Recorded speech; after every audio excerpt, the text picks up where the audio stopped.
Farid Solong. Terima kasih Yang Berhormat Puan Pengerusi. Saya terus kepada butiran 00602 Planetarium.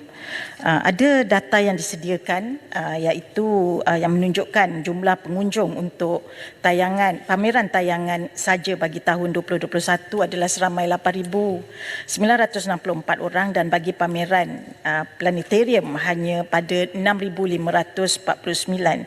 Keadaan ini jauh berbeza kalau kita bandingkan dengan sebelum COVID, di mana jumlah itu merekodkan lebih pada 50,000 pengunjung bagi setiap pameran. Jadinya pertanyaan saya pada pihak kementerian adalah apakah usaha kementerian dalam menggalakkan peningkatan semula jumlah pengunjung kembali untuk melawat planetarium. Soalan seterusnya adalah adakah pihak kementerian ada cadangan untuk membuat kerjasama dengan tourism untuk membuat promosi dengan lebih agresif bagi menarik pelancong asing untuk menjadikan planetarium sebagai tempat pilihan utama yang patut dikunjungi dalam lawatan mereka ke Malaysia. Dan yang ketiga, adakah ada cadangan untuk mewujudkan mobile planetarium bagi memberikan peluang pada rakyat yang berada di bandar-bandar kecil, di desa-desa, di kawasan luar bandar merasai pengalaman melawat planetarium, bukan hanya tertumpu kepada sekolah-sekolah yang berdekatan saja. Seterusnya bagi butiran 03700 Yayasan Inovasi Malaysia. Baru-baru ini kerajaan menyatakan bahawa sebanyak 3 juta diperuntukkan bagi pembinaan 10 ruang daya cipta di seluruh negara yang bertujuan memantapkan aktiviti sains, teknologi, inovasi dan juga ekonomi. Soalan yang hendak saya ajukan adalah sejauh manakah penglibatan komuniti luar bandar terhadap bangunan inovasi di negara kita ini. Dan kita juga maklum, YIM adalah sebuah badan yang mempromosi program inovasi sains. Soalannya adalah apakah jenis program yang dilaksanakan ke bawah YIM, khususnya untuk murid sekolah rendah dalam mempelbagaikan daya cipta atau aktiviti yang dapat meningkatkan minat pelajar ke arah penggunaan teknologi.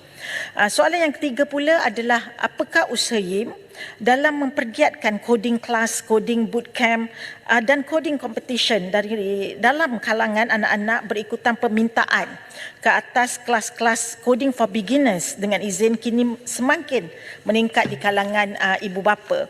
Pada Januari lepas juga YIM ada program di Kampung Pekalan Gelap Setiu yang menggunakan inovasi Smart Hive yang telah dipatenkan hasil penyelidikan UMT. Jadi saya nak minta kementerian menyatakan adakah terdapat inovasi lain yang memfokuskan peningkatan pendapatan terutamanya di kalangan pekebun kecil, nelayan dan komuniti desa.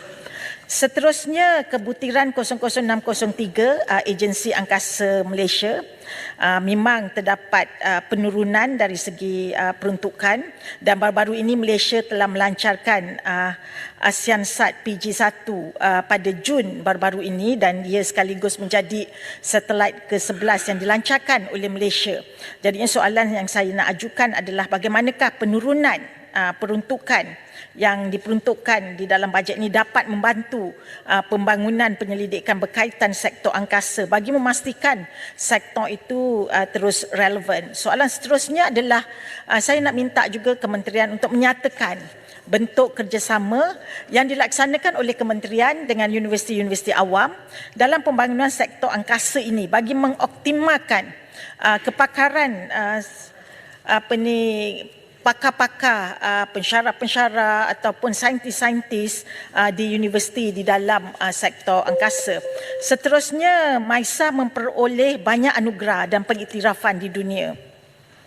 Dan saya nak bertanya dengan pihak kementerian, bagaimanakah kementerian dapat menggunakan kelebihan inovasi dan teknologi yang dibangunkan oleh MISA ini yang boleh kita komersialkan terutamanya bagi meningkatkan pengiktirafan terhadap Malaysia. Dan baru-baru ini juga menerusi Forum Angkasa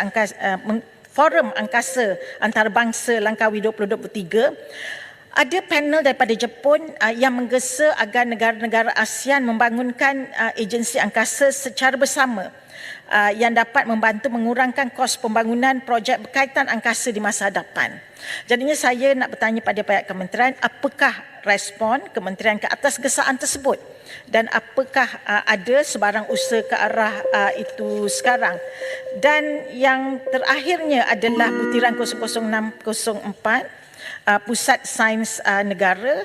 Saya cuma nak bertanya, apakah langkah kerajaan yang dilaksanakan menerusi Pusat Sains Negara bagi mengangkat semula minat pelajar-pelajar terhadap sains dan inovasi. Terima kasih banyak Yang Berhormat Puan Pengerusi.